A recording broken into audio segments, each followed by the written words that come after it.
Ibrahim Traoré, le plus jeune président du monde. Ibrahim Traoré est un militaire et homme d'État burkinabé, né le 14 mars 1988 à Kéra, dans la commune de Bondokui.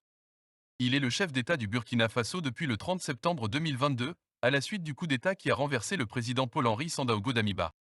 Traoré a rejoint l'armée burkinabé en 2010, après avoir obtenu une licence en géologie à l'université Ouagaï professeur Joseph Kizerbo.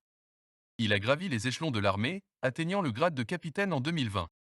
En mars 2022, il est nommé chef d'artillerie du 10e régiment de commandement d'appui et de soutien, 10e RCAS, basé à Kaya.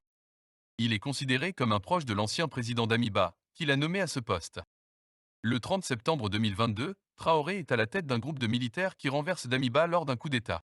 Traoré est proclamé président par le Conseil national de la transition, CNT, un organe législatif provisoire. À 34 ans, Traoré est le plus jeune président du monde en exercice.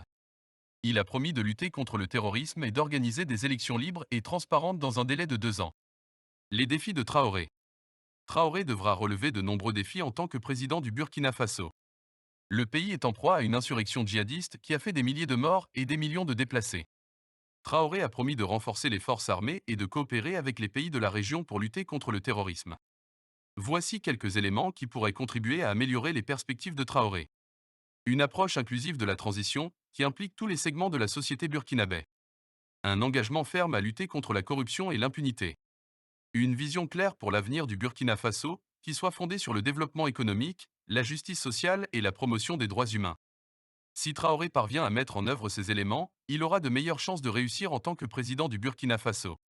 Après sa prestation de serment, le capitaine Ibrahim Traoré a prononcé officiellement son premier discours, ce vendredi 21 octobre 2022. Dès l'entame, le président de la transition a précisé qu'il ne va pas prononcer un discours, mais utilisera ses propres mots. Selon le capitaine Ibrahim Traoré, du 24 janvier jusqu'au 30 septembre 2022, l'armée a constaté des dérives, contrairement aux objectifs de départ. Nous avons décidé en toute âme et conscience, devant le peuple, d'assumer notre révolte, a déclaré Ibrahim Traoré, qui a cité le capitaine Thomas Sankara. Pour ma part, je serai engagé à vos côtés, aux côtés de tous les Burkinabés. Pour ma nation, je me battrai jusqu'au dernier souffle, promet le capitaine Ibrahim Traoré. Le capitaine Ibrahim Traoré a par ailleurs appelé les Burkinabés à une mobilisation populaire face à l'insécurité. Au cours de l'audience solennelle de prestation de serment du président de la transition, capitaine Ibrahim Traoré, le président par intérim du Conseil constitutionnel, Bourema Sissé, a formulé des vœux. Il ne suffit pas de prendre le pouvoir. Encore faut-il pouvoir l'assumer pleinement et bien, au service du peuple burkinabé qui n'a que trop souffert. Faites en sorte que le peuple vous soit reconnaissant, a-t-il indiqué au capitaine Ibrahim Traoré.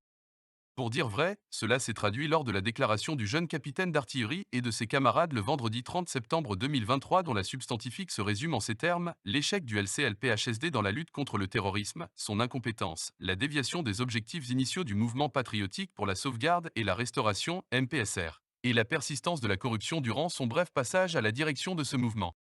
Pour matérialiser cet idéal patriotique, des assises nationales ont alors été convoquées les 14 et 15 octobre 2022 en vue de l'adoption d'une nouvelle charte consensuelle de la transition à l'effet de conduire à bon escient ladite transition. Au terme de leurs travaux, elles ont unanimement désigné le jeune capitaine d'artillerie Ibrahim Traoré comme chef de l'État, président de la transition.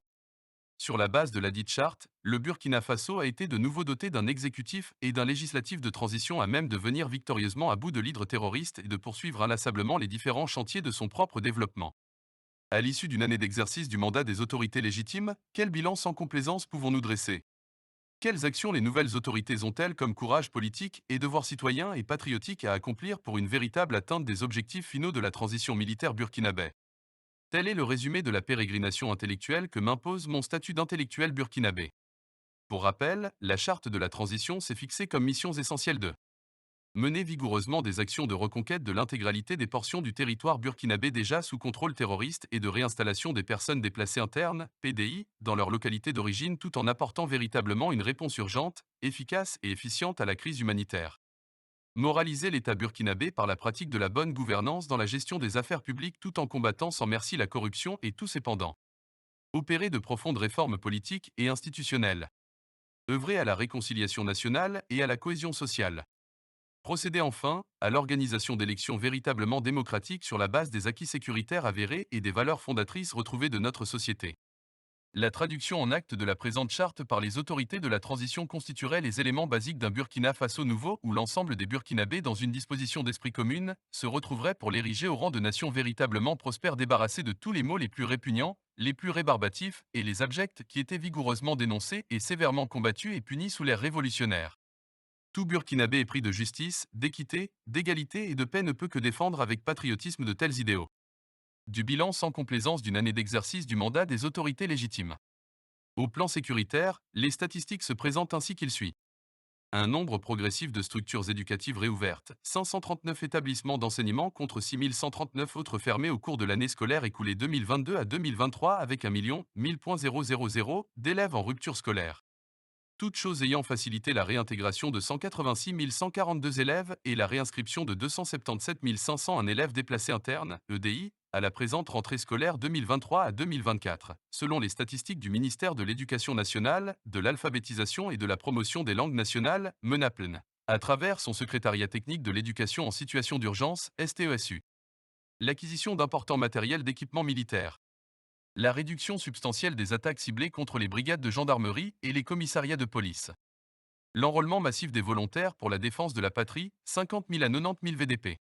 Le recrutement croissant des éléments des FDS. La réorganisation de l'armée avec la création de nouvelles régions militaires, de gendarmerie et de bases aériennes, à l'effet d'un maillage efficace du territoire national, 303, nouvelles régions militaires, une nouvelle région, 01, aérienne, 606, légion de gendarmerie, 606, groupement de forces armées et 606, bataillon d'intervention rapide, BIR. Les multiples victoires régulièrement remportées par nos vaillantes forces combattantes sur les ennemis jurés du peuple burkinabé. La mise à contribution de la presse burkinabé dans l'information du peuple des multiples efforts consentis par nos vaillantes forces combattantes. En outre, il n'est point superfétatoire de mentionner que le gouvernement de son Excellence, Maître Apollinaire Joachimson Kielem de Tembla a décrété l'ordre de mobilisation générale et de mise en garde à l'effet de donner un cadre juridique et légal à l'ensemble des actions engagées par l'État dans le cadre de la lutte contre le terrorisme. Un nombre croissant des personnes déplacées internes, 2 62 534 PDI au 31 mars 2023 contre 1 900 000 PDI au 28 février 2023, dont 17,59% d'hommes, 23,91% de femmes et 58,50% d'enfants. Les provinces qui accueillent le plus de déplacés sont le Sambatanga, Centre-Nord, avec 16,27%, le Soum, Sahel, 14,47%, le Yatanga, Nord, 8,63% et le Gourma, et avec 7,19%, source, Conseil national de secours d'urgence et de réhabilitation, CONASUR. Les nombreuses détresses et désolations que vivent malheureusement beaucoup de Burkinabés du fait des actions incontrôlées de brigands et de bandits de grand chemin. Sur le plan social, on peut relever aussi ce qui suit. Le CONASUR et les acteurs humanitaires continuent d'apporter de l'assistance aux personnes déplacées dans les régions d'accueil. Le ravitaillement exceptionnel des localités comme Arbinda, Djibo, Kongoussi et Titao. La réinstallation de dizaines de PDI dans leur localité d'origine. La validation de la stratégie du cluster éducation en vue d'apporter une réponse humanitaire coordonnée dans les zones d'intervention prioritaires. Les multiples initiatives développées par le STESU aux fins d'assurer en permanence la continuité éducative aux EDI. Le lancement effectif de la vaste opération de pulvérisation intradomiciliaire et spatiale des moustiques dans les principales capitales du pays sur plusieurs sites. Les nombreux abus dont font tristement montre certains éléments dégénérés issus des FDS. À cet effet, je ne pourrais m'empêcher de relater ma mésaventure avec un des boys qui officierait au camp Guillaume Ouedraogo, un matin du lundi 4 septembre 2023. Alors que j'ai marqué un arrêt obligatoire à l'intersection de L, avenue de la Grande Chancellerie sur le couloir de la CENI et L, avenue Guillaume Ouedraogo allant de l'hôtel du combattant au feu tricolore de l'état-major de la gendarmerie nationale en passant par la Cour des comptes. Un monsieur qui était dans un véhicule de marque Toyota de couleur marron est venu percuter l'arrière de ma moto de marque Yamaha Krypton 11XL 6090 de couleur bleue avant de s'ébranler sur le côté ouest de la direction régionale des sports, de la jeunesse et de l'emploi du centre pour se garer. Alors, je me suis résolu à le rejoindre pour trouver une solution à la partie endommagée de ma moto due au choc causé par l'accrochage. Arrivé à son hauteur, l'automobiliste imbu d'orgueil resta à l'intérieur du véhicule pour engager une discussion à l'issue de laquelle il me suggéra de venir avec lui au camp Guillaume Ouedraogo où se trouverait son mécanicien, afin de procéder à la réparation de la partie endommagée de ma moto. Je n'ai trouvé aucun inconvénient à une telle proposition que je conçois comme une solution à l'amiable face au tort qu'il m'a fait subir. Convaincu de l'amendement de ce dernier, j'acceptai alors volontiers de faire chemin avec lui jusqu'aux différents barrages érigés tout le long de l'entrée du dit camp où il entra en trombe. Au premier barrage, la sentinelle procéda d'abord à ma fouille avant de m'autoriser à continuer au deuxième barrage. Arrivé à ce niveau, le même contrôle m'eût été appliqué par une militaire. À l'issue de son devoir somme toute réglementaire, elle me dissuada de poursuivre mon chemin en dépit de mes explications on ne peut plus limpides comme l'eau de roche. L'ultime alternative qui s'offrit à moi, c'était de rebrousser chemin tout bredouille. Sur le plan de la gouvernance politique, nous pouvons faire cas de ce qui suit. L'acquis majeur et incontestable est le rétablissement de la Constitution tout en maîtrisant la fébrilité politique par la prise d'autorité d'une décision portant suspension des activités des partis et formations politiques. Effectivement, depuis l'entrée en vigueur de cette mesure, nous sommes heureux de constater l'inexistence de la diversion politique dont la manifestation la plus élaborée était les dissidences au sein des formations politiques et la prolifération inouïe de pseudo-partis politiques. Cet embrouillamini savamment orchestré et entretenu par les mentors de prétendus entrepreneurs politiques n'avait d'autre objectif que de susciter le dégoût des masses laborieuses vis-à-vis de la chose publique. Cet état de fait a enfin offert aux honnêtes citoyens la tranquillité à tous points de vue. La conséquence la plus salutaire de cette décision est l'initiative entreprise par des responsables politiques de mutualiser leurs expériences par la constitution de blocs ou groupes politiques à l'effet de réduire substantiellement le nombre des partis et formations politiques au terme de la présente transition, enrichissant du même coup le contenu des réformes politiques en vue. L'autre acquis non moins négligeable est le dénouement pédagogique du procès historique baptisé « Affaire d'Abil Goutin Bindi Vincent ». Pour tout bien considérer, le verdict livré par le tribunal est assurément le verdict le plus historique dans l'histoire de la justice burkinabé sous la IV République. Les peines qui ont été prononcées à l'encontre de ce parti politique, le Nouveau Temps pour la démocratie, NTD, et de son premier responsable méritent d'être inscrites en marbre dans les annales de cette institution judiciaire et de l'histoire politique de notre pays. L'effet majeur d'un tel acte qui ennoblit les praticiens du droit participe également à enrichir le contenu des futures réformes politiques. Le lancement officiel de l'Agence pour la promotion de l'entrepreneuriat communautaire par l'actionnariat populaire, APEC, et l'organisation de conférences publiques dans les différentes régions du pays aux fins d'éclairer l'opinion publique sur les tenants et les aboutissants de cette politique publique novatrice.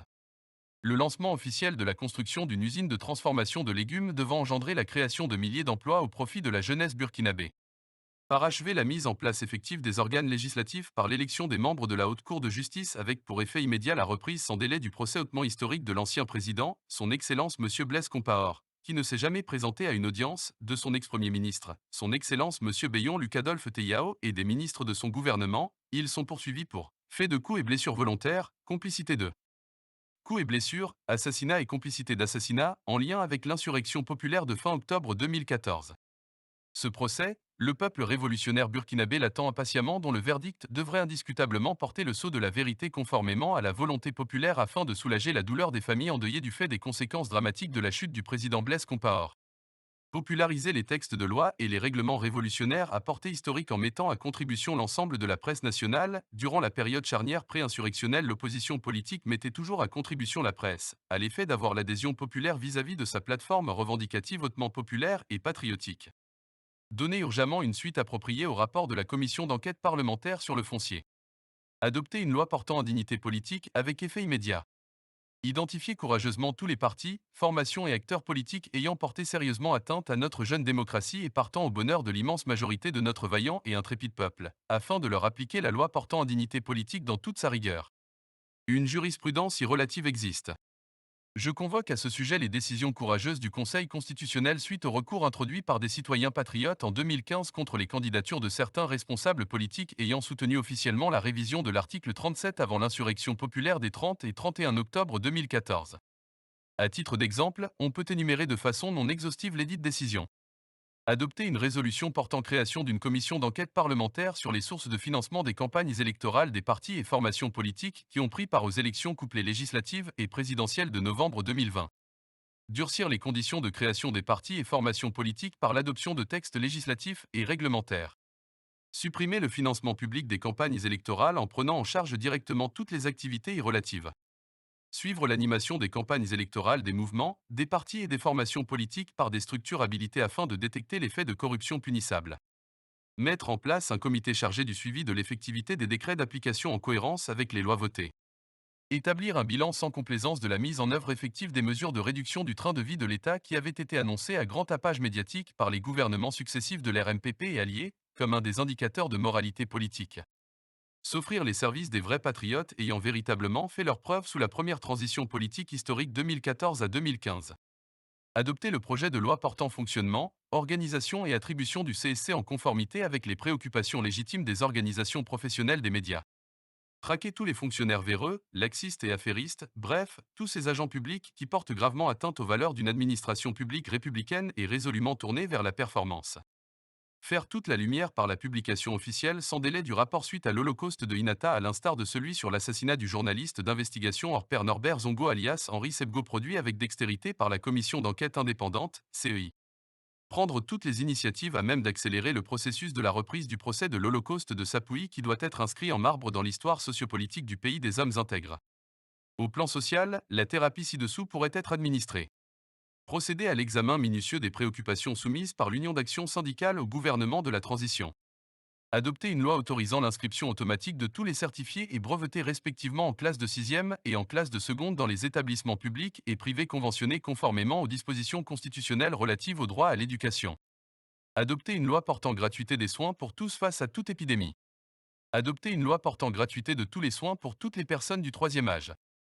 Traquer tous ceux qui appellent à la haine voire à la violence physique du fait que les autres ne pensent pas comme eux dans le contexte Face actuel. aux organisations de la Procéder société systématiquement au civile, contrôle aux de certains organisations des éléments dégénérés médias, issus des aux FDS femmes, qui passent aux malheureusement le jeunes, temps par aux leur activisme responsables des notoire partis à salir politiques, l'image aux déjà leaders écorchée de des ce corps de notre organisations société dont religieuses et l'importance n'est coutumières, plus à démontrer. aux hommes de rang, le Lancer capitaine urgemment une Ibrahim vaste opération Traoré de a nettoyage été des zones clair sur la criminogènes nécessité officiellement pour tous identifiées dans les de grandes villes du consentir Burkina des Faso efforts afin de mettre considérables pour définitivement la fin aux libération multiples du pays. détresse et désolations La de paisibles compréhension et usagers. surtout À l'appropriation de cet la effet, des problématique professionnels de sécuritaire la et matière se humanitaire du disent déjà pays prêts à mettre a réellement suscité leurs un élan de expertises au service des solidarité et masses d'engagement laborieuses sans sur la base des précédent ressources des nécessaires Burkinabés disponibles. autour des La FDS et présente des réflexion VDP. qui suscitera des Le fonds controverses de soutien m'autorise un bref patriotique rappel du créé à bilan de la cet effet supposée a renaissance permis de démocratique au mobiliser pays plus de de Isidore 30 Noël Thomas milliards de Sankara. francs CFA au Après profit de l'élection de l'effort de M. Blaise guerre. Compaoré en décembre 1991 à la magistrature suprême au Roland dictatorial, son premier mandat septennal fut le plus catastrophique car assombri par l'Holocauste de Sapouy le 13 décembre 1998 dont le dénouement heureux de ce procès hautement historique est toujours attendu par tous les patriotes d'ici et d'ailleurs épris de justice, d'équité,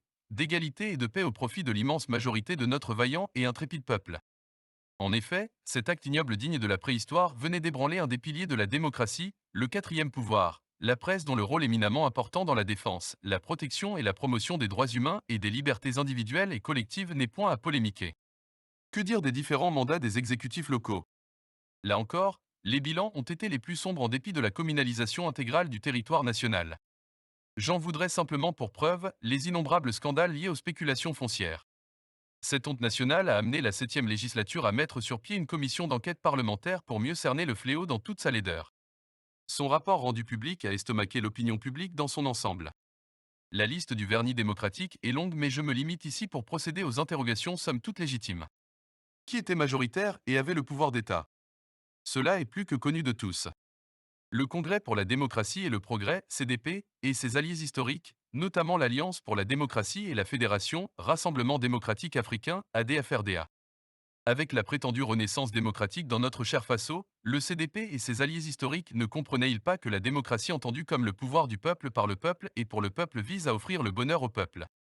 Durant leur quart de siècle de la gestion du pouvoir d'État ont-ils pu lui offrir ce bonheur? Au contraire, c'étaient les détresses, les désolations et les malheurs qui l'ont malheureusement fait subir à notre vaillant et intrépide peuple dans son immense majorité en étalant au grand jour et à ciel ouvert, les maux les plus répugnants et les plus abjects, tels le népotisme, l'arrivisme, le laxisme, l'affairisme, la corruption jadis vigoureusement dénoncée et sévèrement combattue et punie sous l'ère révolutionnaire. Je ne discute que de l'évidence, du concret. Tout mon argumentaire repose objectivement sur les réalisations concrètes sous l'ère révolutionnaire. En 4,04 années d'exercice de pouvoir, les révolutionnaires avaient significativement fait passer le taux de scolarisation de 16% enregistré en 1983 à 32% en 1987. Le taux de couverture vaccinale en l'espace de 2,02 semaines était au-delà des prévisions statistiques, toutes choses ayant séduit les premiers responsables de l'Organisation mondiale de la santé, OMS, si bien qu'ils adressèrent une lettre de félicitations à l'État révolutionnaire d'antan. Au plan économique, l'autosuffisance alimentaire était une réalité vécue quotidiennement par tous à travers les productions agricoles nationales sur de grandes superficies. Sur le plan culturel, le consommons local à travers le slogan Produisons ce que nous consommons et consommons ce que nous produisons a même franchi les frontières nationales. Une de nos originalités fut la création de la Semaine nationale de la culture SNC. De même, un souffle nouveau avait été donné au Festival panafricain du cinéma et de la télévision de Ouagadougou, FESPACO. Sur le plan des valeurs, le Burkinabé répondait à son nom authentique, car il incarnait effectivement les valeurs humaines et sociales d'intégrité, de dignité, du sens de l'honneur, du respect de la parole donnée, de patriotisme, du sens du travail bien fait, du respect du bien public, de la solidarité agissante. Au plan diplomatique, c'était la diversification des partenariats dans le respect de la souveraineté nationale et le rayonnement du pays à l'international. Relations Burkina Faso-Ghana, Burkina Faso-Cuba, Burkina Faso-Chine populaire, Burkina Faso-Corée du Nord, Burkina Faso-Nicaragua. La solidarité agissante a été traduite en actes par le capitaine Isidore Noël Thomas Sankara vis-à-vis du peuple sud-africain quand il était martyrisé par l'État raciste de Peter Botha sous l'apartheid.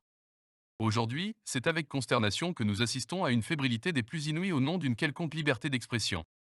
Sinon, comment pouvons-nous expliquer que tous ceux qui s'excitent en vantant la liberté d'expression deviennent subitement réalistes au terme de la mise en œuvre effective de leur théorie sur le théâtre des opérations sous l'encadrement professionnel de nos vaillantes forces combattantes? D'ailleurs, le président capitaine Isidore Noël Thomas Sankara ne soutenait-il pas que nous ne voulons garder de toute révolution que le noyau de pureté qui nous interdit de nous inféoder aux réalités des autres, tout en reconnaissant la liberté de pensée, d'opinion, d'expression et de presse inscrite dans notre loi fondamentale? Je crois sincèrement que tous ceux qui crieront à l'exclusion dans l'application de la loi portant indignité politique devraient être châtiés à la hauteur de leur mauvaise foi pour corruption des valeurs de la démocratie authentiquement burkinabé. À cet égard, je soutiendrai mordicus avec le camarade capitaine Isidore Noël Thomas Sankara que lorsque nous rétablissons des millions de Burkinabés dans leurs droits contre ceux d'une infime partie exploiteuse, nous sommes par conséquent les fervents défenseurs des droits de l'homme. Alors, au sortir de la transition militaire actuelle, tous les révolutionnaires et progressistes sont plus que convaincus que notre Burkina Faso tant aimé et tant admiré par tous doit se reposer désormais sur des institutions fortes.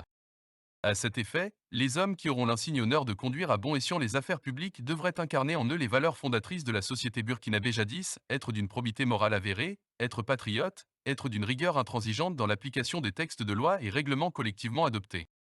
Tout Burkinabé ayant un esprit de suite est fermement convaincu que la réalisation de cette gigantesque œuvre est de longue haleine et ne saurait se faire dans la précipitation comme ce fut malheureusement le cas en 2015.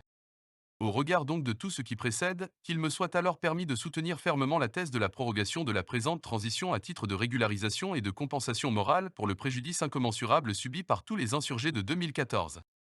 L'organisation solennelle des hommages bien mérités au leader charismatique de la RDP, le camarade capitaine Isidore Noël Thomas Sankara à l'occasion de la commémoration exceptionnelle du 36e anniversaire de son assassinat avec ses 12 autres suppliciés, débaptisation du boulevard Charles de Gaulle au profit du leader charismatique de la RDP en boulevard capitaine Isidore Noël Thomas Sankara. Pose de la première pierre du mausolée capitaine Isidore Noël Thomas Sankara. Prise d'acte.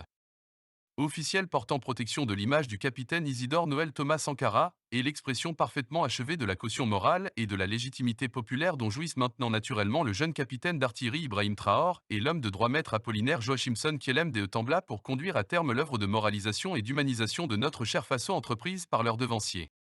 Que tout patriote épris de justice, d'équité, d'égalité et de paix puisse comprendre que mes propositions de loi révolutionnaire à portée historique ont un caractère strictement pédagogique. Pour dire vrai, elles visent à dissuader d'autres politiciens véreux mus exclusivement par leurs propres intérêts égoïstes de reproduire les mêmes travers de génération en génération. Telle se voudrait être ma modeste contribution citoyenne et patriotique à l'atteinte des nobles idéaux professés par la charte de la transition et ardemment défendus par les autorités de la présente transition. Puisse Dieu le Tout-Puissant, l'Éternel des armées, l'omniscience et l'omnipotence et le miséricordieux et les mânes de nos ancêtres nous accorder toutes les ressources nécessaires à tous points de vue pour l'émergence véritable de notre cher Faso.